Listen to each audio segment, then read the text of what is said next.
Mirëmbrëma miq dhe shikues të nderuar të emisionit Glamur. Sonte e diel ne po ritakohemi sërish. Dhe sonte kam shumë kënaqësi dhe një nder të madh që në studion time ta zbukuroj një mysafire me cilën do bisedojmë për rrugtimin e saj, pikërisht në këtë dritare televizive, pikërisht në televizionin e Maqedonisë së Veriut, mirë po, studimet dhe puna e saj nuk është e lidhur vetëm me televizionin. Ajo është regjisore, ajo është një vajzë e cila ju është përkushtuar shumë artit dhe kulturës shqiptare. Qysh nga mosha 8 vjeçare ka qenë pjesë e këtij televizioni, sigurisht si një korespondente e vogël, mirë po gradualisht është ndërtuar dhe është kalitur pikërisht në profesionin dhe pikërisht në atë që ajo e bën dhe e realizon me shumë përkushtim dhe me shumë dashuri. Deri në sezonin e kaluar ka qenë një koqire e këtij emisioni, ndërsa sonte do e ftoj si mysafire të emisionit Glamur. Pra sonte në emisionin Glamur për të biseduar për rrugtimin dhe për gjithë sfidat të cilat ajo i ka kaluar, e kemi Djelza Miftari Elezi.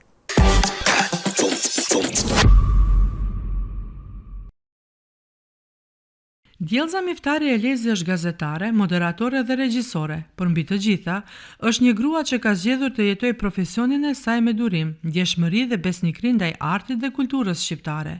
E lindur në vitin 1982 në Shkup, ndërsa kontakti i saj me ekranin ndodhi shumë herët, vetëm 8 vjeç, ajo hyri në televizionin e Maqedonisë si korespondente e redaksisë për fëmijë.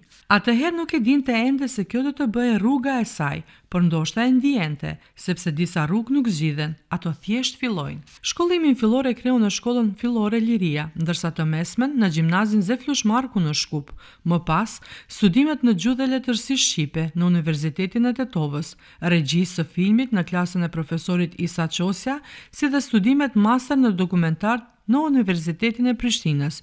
Nuk ishin vetëm disa diploma, por etapat e një kërkimi të brendshëm për mënyrën se si rrëfehet e vërteta. Vitet kaluan, por rolet ndryshuan, nga moderatore në gazetare kulture dhe dokumentari. Djelza zgjodhi të qëndrojë pranë temave që nuk konsumohen shpejt, pranë artit, kujtesës dhe identitetit, pranë njerëzve dhe historive që kërkojnë më shumë se një pyetje të shpejtë.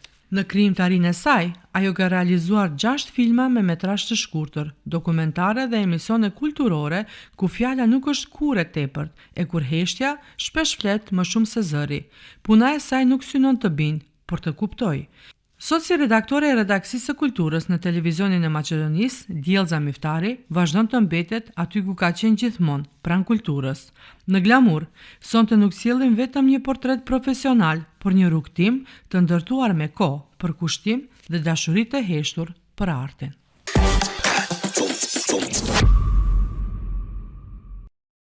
Të nderuar, ashtu si që paralajmërova në fillim, mysafire në koltukun tim përballë kam ish autore në këtij emisioni. Në fakt është autore dhe ish prezantuesja e këtij emisioni Djelza Miftari Elezi. Mirë se erdhe në emisionin Glamur, sonte përballë meje si mysafire. Faleminderit për ftesën, mirë se ju gjeta.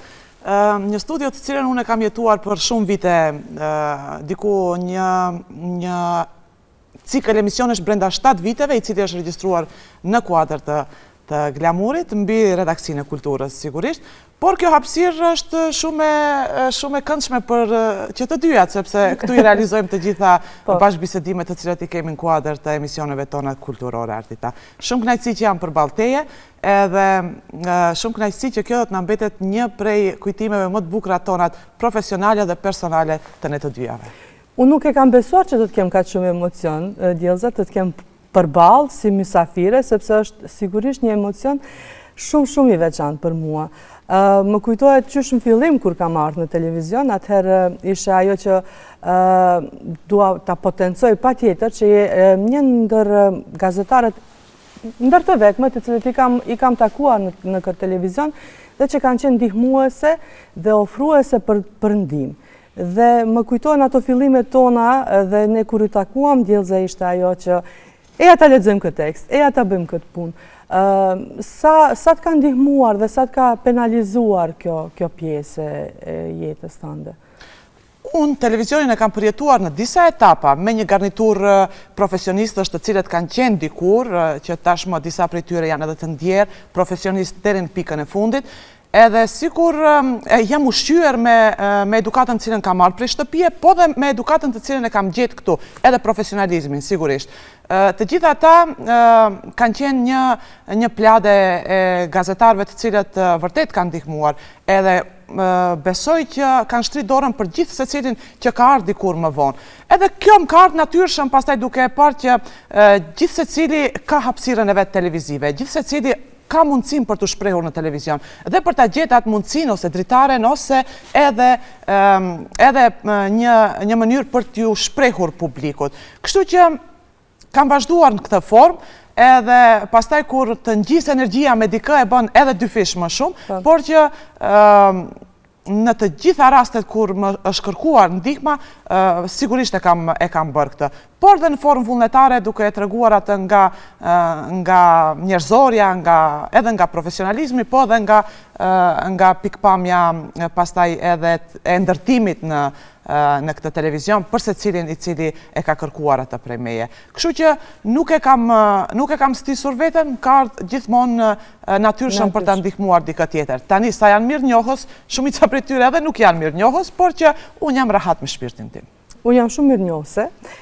Mirë po, desha ta gjej një arsye shumë të madhe për të thënë, sepse gjithmonë kom thënë, a do vish një ditë në emision, a do vish një ditë në emision, ke thënë, jo Bardita, se duhet një kohë shumë e gjatë. Mirë po, vitin 2025 të e rumbullaksove, jo që nuk ke pas shumë mirënjohje dhe shumë lavdata për punën gazetareske dhe për profesionalizmin të cilin e ke realizuar, mirë po, viti 2025 disi të e rumbullaksove me dy çmime shumë të rëndësishme, siç është Grand Prix dhe Best, dhe është një çmim tjetër i cili është shumë i rëndësishëm, që është një çmim i cili u dha më duket për herë të parë nga shoqata për kulturë dhe art. Në bashkëpunim me Universitetin e Tetovës, po. Po, dhe ishte një vlerësim shumë i madh dhe për një punë shumë të madhe të cilën e ke realizuar për aktorin e parë shqiptar profesionist nga Tetova, i cili dha një kontribut të madh për kulturën dhe artin, dhe ti gjithmonë i pikat dhe i don ato temat të cilët, siç janë dokumentaret, patjetër e ke të tregosh kulturën e artit shqiptar në ekran. Si u ndjeve me këto çmime? Ka qenë sigurisht një vit të cilin unë jam përkushtuar shumë për punën të cilën unë e bëj. Ndoshta një vit më herët kisha bërë disa llogaritë mia për të realizuar disa prej projekteve tjera të cilat unë i kisha hudhur në letër.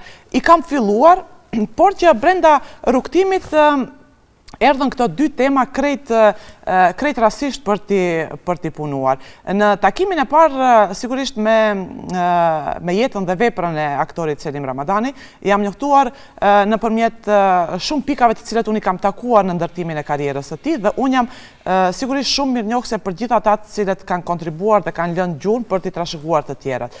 Kam vendosur për ta bërë këtë dokumentar në formën më të mirë të mundur. Jam përkushtuar në formën më të fortë të mundur, të cilën unë do kisha mundur ta bëj për realizimin e një dokumentari. Kanë kaluar disa ditë për ta realizuar atë dokumentar, sepse është një dokumentar autobiografik, të cilin protagonistin ti e ke të ndjerë dhe duhet ti të bosh të gjitha këto informacione nga njerëz të tjerë të cilët kanë qenë miq, familjar, udhë bashkëpunëtar në ndërtimin e karrierës, dhe ata i ke pas mes Prishtinës, Tetovës, Shkupit dhe kështu me radhë, për t'i kontaktuar, duke pas parasysh që kanë qenë një numër i madh i atyre në moshë të madhe, edhe nuk ke pas atë komoditetin për t'i mbajtur gjatë, për t'i dëgjuar bisedat, sepse janë njerëz të cilët edhe lodhen gjatë gjatë ditës, e duan pushimin e tyre, por kësaj radhe unë i kam takuar me një energji shumë të mirë dhe janë paraqitur të gatshëm në çdo moment që unë të udhtoj për Prishtinë, për Tetov, apo edhe ata të cilët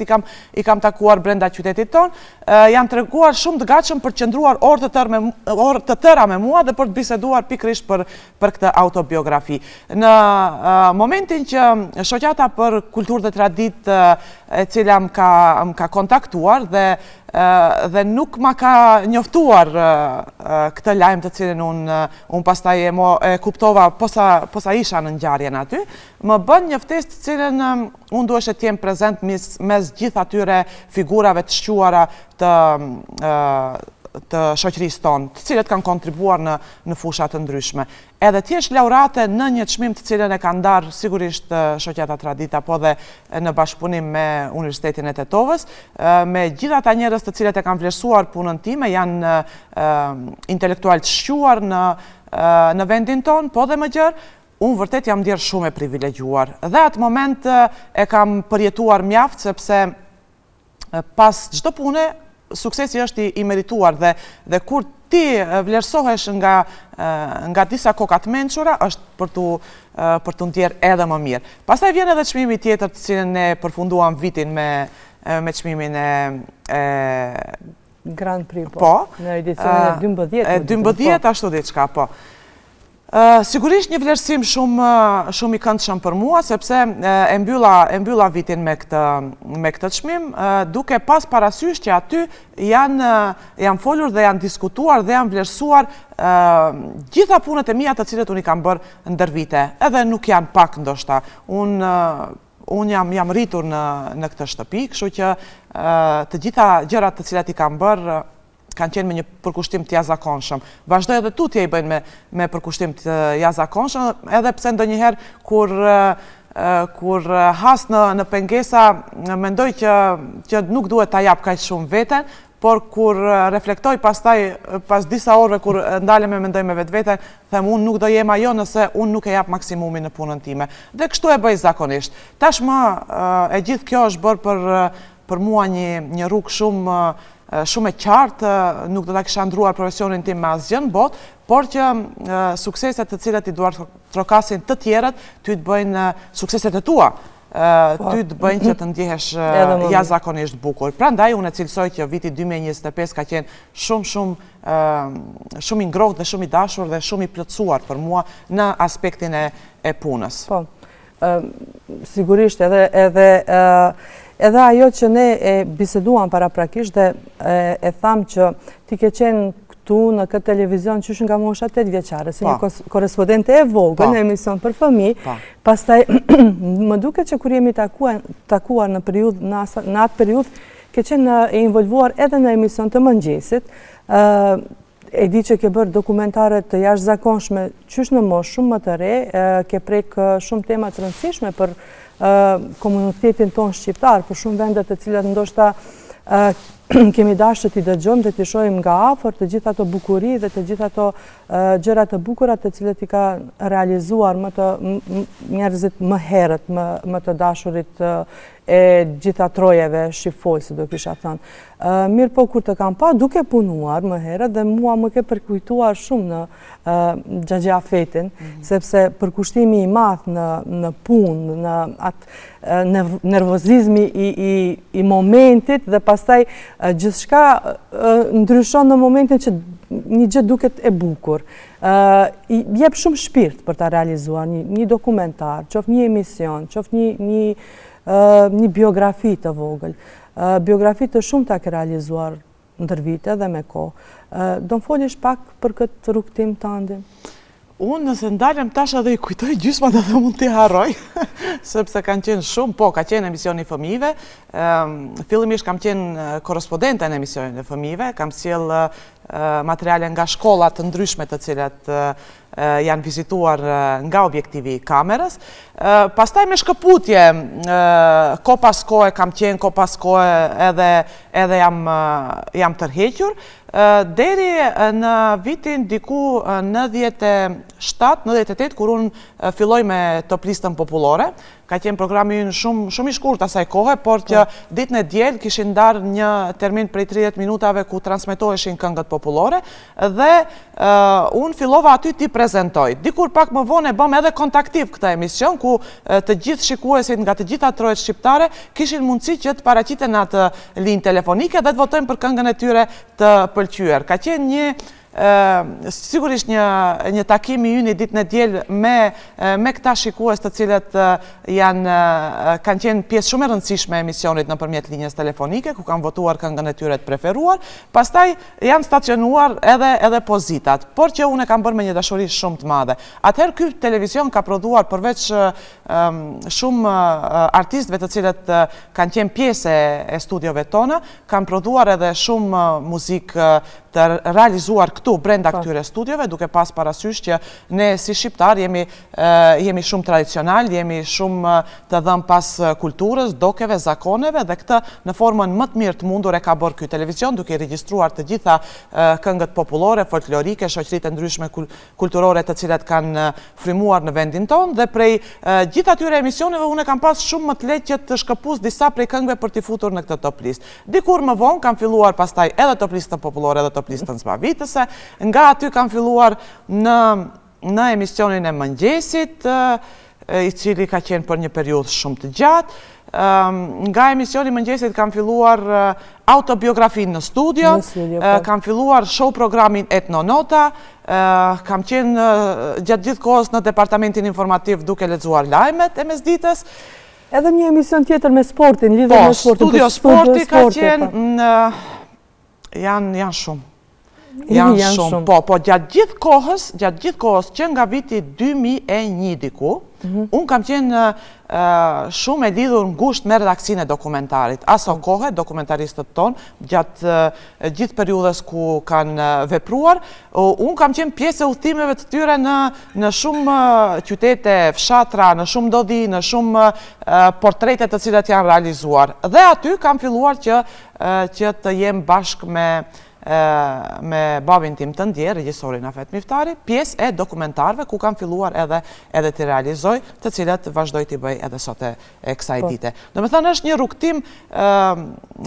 rrugtim të cilin unë e kam bërë me shumë dashuri, është një rrugtim të cilin unë vërtet e kam ndjerë dhe e kam realizuar në formën më të mirë të mundur. Aty ku theksove që unë njipem shumë pas një programi apo pas një realizimi televiziv, është shumë e vërtet sepse gjithmonë jam kritikuese njëherë ndaj vetes dhe pastaj ndaj të tjerëve të cilët me patjetër duhet ta bëjnë një punë shumë të bukur në kuadër të transmetimeve, sepse gjitha ajo shkon për publikun, shkon për shikuesit dhe gjithçka e realizuar me një cilësi është përgjegjësia jona, ku ti mund t'jesh edhe shumë kreativ, po mbi gjitha duhet kesh një saktësi për ta transmetuar deri tek shikuesja i cili të përcjell. Dhe shikuesi e meriton më të mirën. Prandaj gjithmonë unë vetvetes ja bëj këtë si kusht, duhet ta japish maksimumin sepse atje përtej objektivit kamerës dhe para ekranit televiziv e meriton këtë.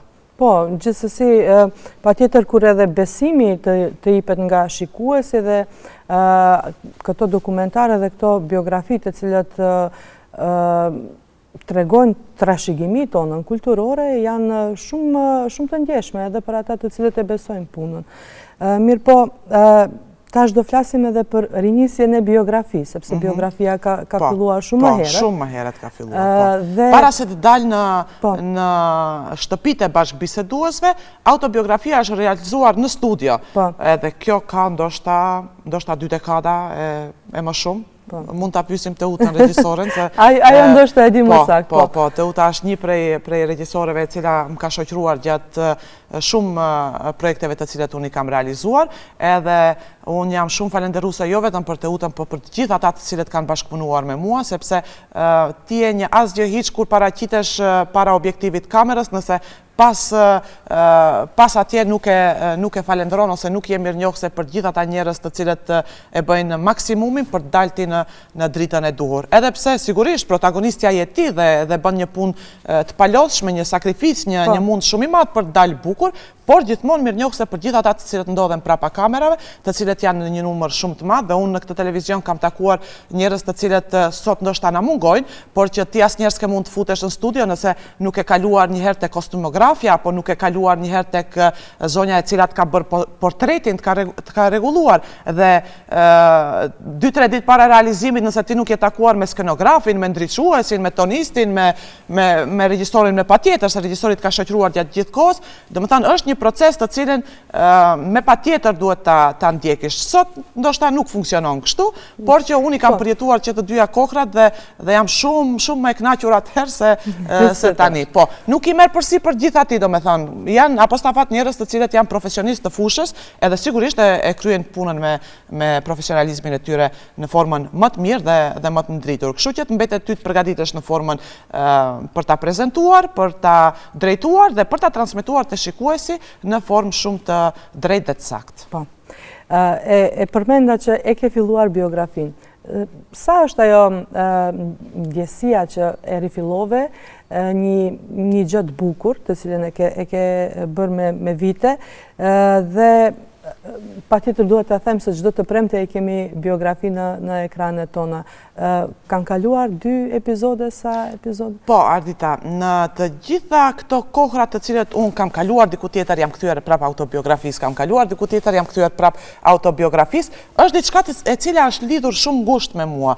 Domethënë është një ndjenjë të cilën unë ndoshta e kam transmetuar te vetvetja nga këto takimet e shumta të cilët unë i kam bërë me filmin dokumentar, në të cilët janë shumë fshatra, janë shumë shtëpi të cilët ne i kemi vizituar me ekipin e televizionit, dhe kur futesh në shtëpitë e çdo shqiptari ti e ndjen një mikpritje, e ndjen një ngrohtësi në familjet e tyre. Dhe ata posa të japin një gotuj për të pirë, fillojnë e rrëfehen. Dhe këtë unë e kam ushqyer në vetvete dhe kam thënë sa bukur që njerëzit të presin kështu dhe sa bukur kur rrëfejnë për historitë e tyre familjare apo edhe personale. Edhe gjithmonë e kam pas kështu si dëshirë për të ndëgjuar tema të jashtëzakonshme të cilat mund t'i ndodhin një familje apo edhe një personaliteti. Të gjitha këto figura të cilat kanë qenë pjesë e autobiografisë time, kanë qenë figura të cilat ne i njohim nëpërmjet shkrimit, dëgjimit, apo edhe duke i parë në ekranet televizive. Shumë pak kemi ditur për jetën e tyre personale. Janë familje të tëra të cilat janë investuar, janë dhënë shumë pas këtyre personazheve dhe duke i përkrahur dhe duke i mbështetur dhe duke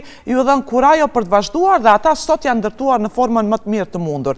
Edhe pikrisht unë jam këtu te gjeneza, te familja, sigurisht për të mësuar kush janë familjet e tyre, kush janë prindërit e tyre, si e bën rrugën edhe më të lehtë për të ecë një personalitet i cili sot është i shquar dhe shumë i respektuar nga shoqëria.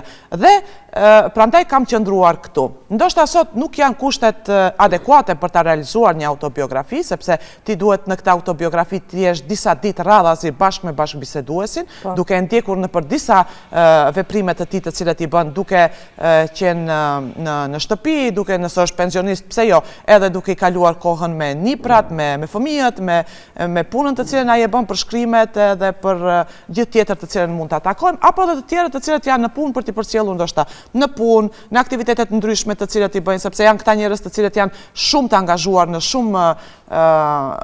shumë aktivitete. Por që ja e kemi të pamundur sot për t'i bërë këto daljet nga televizioni për disa ditë radhazi për një bashkëbisedues, për ta realizuar siç duhet autobiografin, por unë nuk jap dorëheqje, them që një ditë do të realizohet edhe kjo dhe do të vim në një formë të kompletuar të ekipit i cili do t'i përcjell të gjitha këto personazhe. Vazhdoj t'i bëj në formën dhe me kushtet të cilat i kemi për momentin.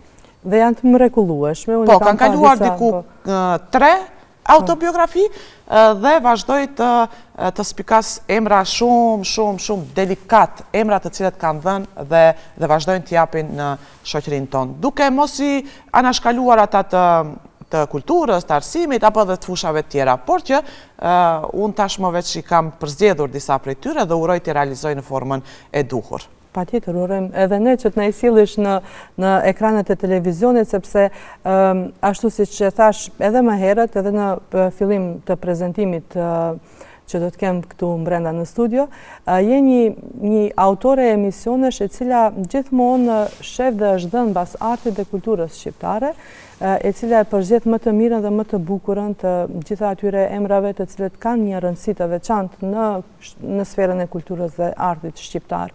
Djelza, edhe orientimi profesional ta ka mundësuar pak më tepër, jashtë asaj praktike, sepse e tham që gati një jetë e tërë në televizion, mirë po edhe orientimi profesional ndoshta të ndihmon pak më tepër edhe për realizimin e këtyre proceseve dhe këtyre emisioneve të cilët i ke në përgjithësi, mirë po edhe jashtë asaj për punën profesionale të cilën ti e realizon, 6 filma, nuk është pak, filma për cilat edhe je falemderuar, unë jam ke marrë çmime, sa të ka lodh ky proces, sepse je e përkushtuar edhe në familje, je një nënë shumë e mrekullueshme, je një bashkëshorte e mrekullueshme, je një shoqe shumë e mirë, je një kolege shumë e mirë, je një autore e emisioneve shumë e mirë dhe gjithmonë ke kohë edhe për punë tjera, edhe për filmat të cilat i ke realizuar. Si ja del? Sigurisht me një organizim, po edhe me një përkushtim. Të 6 filmat janë të metrazhit shkurt, edhe janë realizuar në kohë të ndryshme të cilat unë ndoshta kam gjetë hapësirën dhe mundësim për të realizuar. Temat të cilat kanë të bëjnë sigurisht me përditshmërinë, me atë të cilën ti e sheh, e prek dhe e ndjen. Unë qëndroj te këto temat të cilat janë shumë të kapshme për mua njëherë si regjisore, po edhe për publikun i cili mund t'i shikoj. Sigurisht këto 6 filmat metrazhit shkurt kanë udhëtuar edhe në festivale, po që organizimin me të gjitha aktivitetet të cilat unë i bëj, është një menaxhim i mirë, unë besoj. Është edhe një dashuri për punën, të cilën ti mund të edhe mos dorëzohesh. Unë këtu mund të them një prej rasteve të cilat shpesh më ka shgënjyer, për shembull, kur ti kërkon një mbështetje financiare për realizimin, sepse jo nuk ka të bëjë me atë sa kam qenë unë e gatshme për të realizuar një film metrazhit gjatë, kam qenë shumë e gatshme, ka kohë që unë kam disa prej skenarëve të cilat rrinë në sirtarin tim për t'i realizuar, por që mbështetja financiare gjithmonë është shumë e domosdoshme. Duke mos e gjetur këtë në të shumtën e rasteve, më është dashur që këto skenarë të rrinë në sirtarin tim, por që unë nuk dorëzohem asnjëherë, do të vjoj që t'jem prezente në konkurse të ndryshme dhe për të kërkuar një mbështetje financiare për të realizuar dhe një film të metrazhit gjatë. Sa për ta filluar, pastaj shojmë me bëjmë rrugës. Uroj që të realizohet kjo dëshirë dhe gjithmonë jam ajo e cila jam përkrahase shumë e dashuruar mbas punës tënde. Ne kur kemi biseduar edhe për këto filma të metrazhit të shkurtër, gjatë bisedeve ne kemi përmend një film i cili ka folë për jetën në burg të femrave, të cilët vuajnë një dënim, mirë po ti e fokusuar që ata të tregojnë storjen e tyre. Sa ka qenë e vështirë? Ne kemi biseduar privatisht, po unë jam rënë qeth për filmin dokumentar në Universitetin e Prishtinës, edhe ishte momenti që unë t'i qasem një teme të cilën do t'a trajtoj në formën e duhur. Kam pas disa prej temave të cilat i kam elaboruar, i kam menduar mirë, i kam hudhur në letër, i kam realizuar në formë skenari, sinopsisi, në libër xhirimi, dhe i kam thënë jo. Nuk është momenti tani për ta bërë këtë. Do ta bëj në një moment të dytë. Momentin e parë të cilën unë e kisha si një pikpyetje mbi veten për gratë të cilat ndodhen në burgun e Idrizovës. Janë këto gratë të cilat kanë kryer një vepër dhe po e vuajnë dënimin e tyre, por që si kanë arritur deri aty, kam qenë shumë kurreshtare për temat shumta, sepse para se të futem unë aty, më është dashur që të kontaktoj një numër të madh të njerëzish të cilat më kanë rrëfyer shumë, po edhe lejet shumta të cilat i kam marrë për t'u futur brenda. Kam kaluar disa ditë brenda burgut të Idrisovës me gratë të cilët kanë qenë të dënuara, duke e vuajtur dënimin, edhe prej tyre kam mësuar histori të ndryshme. Më dashur një kohë shumë e gjatë për t'i punuar me veten pastaj, sepse vërtet ka qenë tronditse. Unë nuk isha qenë gati për t'ju futur asaj dere, sepse është vërtet një derë ku gjenë shumë histori familjare, gjenë shumë histori personale, gjenë shumë momentet të cilat të bëjnë të pyesish pse deri aty ka ardhur vepra, dhe e realizova në një kohë zgjatje diku prej 8-9 ditësh duke e filmuar, dhe pastaj një proces shumë i gjatë për ta montuar dhe për ta ndërtuar në formën e duhur, sepse unë e kam menduar që ta dërgoj në festivale të ndryshme, dhe nuk kam dashur shumë ta zbukuroj, kam dashur ta la originalet me gjitha ndjenjat të cilat unë i kam marrë prej aty, me të gjitha storjet të cilat unë i kam marrë aty, por duke i shtuar një dorë regjisori me patjetër, sepse këto histori unë besoj vetëm me rrëfimin e protagonisteve do të ngjallin shumë kureshtje për gjithë ata të cilët do ta shohin dokumentarin.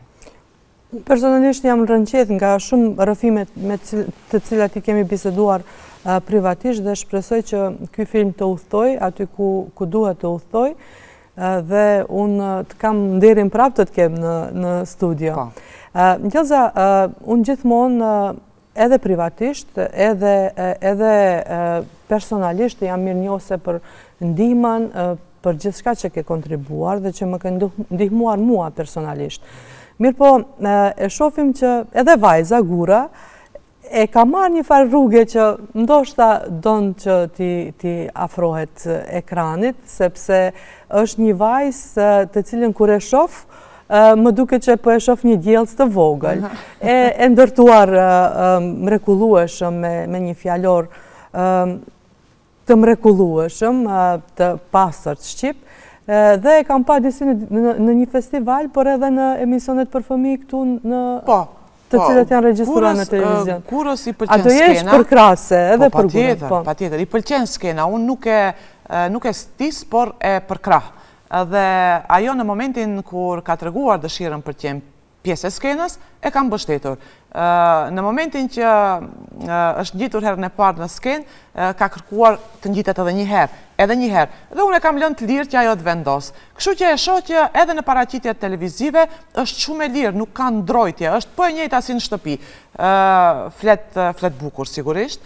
Unë kam punuar me fëmijët për ta arritur një standard gjuhësor me patjetër, edhe uroj që ta bëj atë çfarë i pëlqen tash. Nëse i pëlqen televizioni, mund ta bëj, pse jo? Nëse i pëlqen kënga, mund ta bëj edhe këngën, mund të bëj edhe të dyja bashkë, kështu që është shumë e lirë për të vendosur nesër çfarë do të bëj me profesionin e saj, por që unë do të jem gjithmonë aty për atë.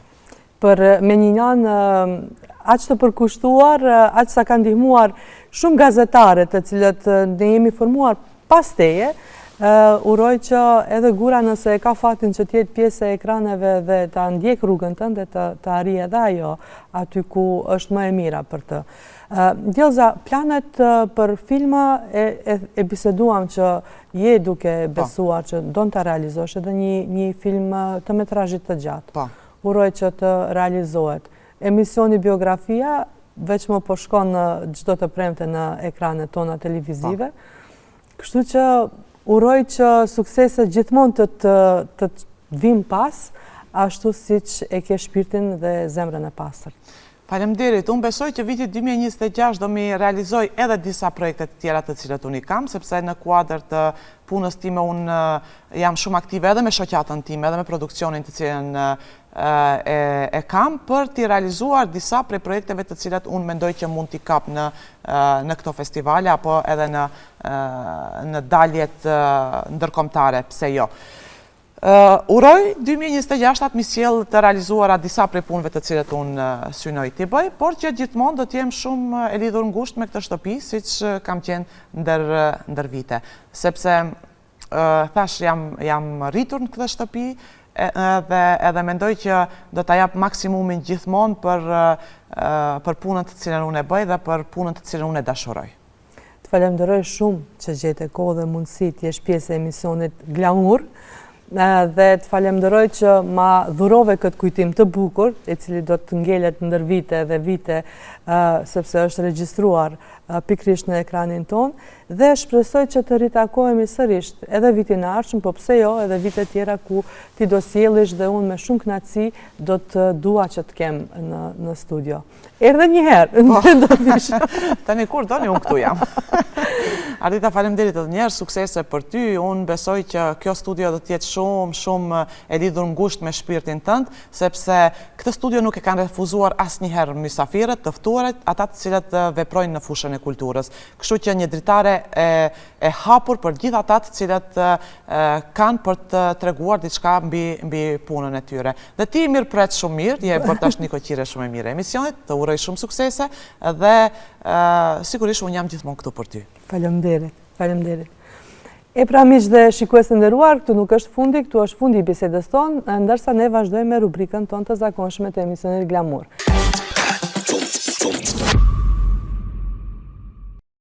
Të nderuar miq dhe shikues, unë ju falenderoj shumë për vëmendjen tuaj, ne sigurisht që do të ritakohemi edhe javën e ardhshme me një rrugtim tjetër, me mysafir tjerë për cilët do flasim për përkushtimin dhe për rrugtimet e tyre. Deri atëherë, kalofshi bukur në programet tona dhe mirëmbëjtje.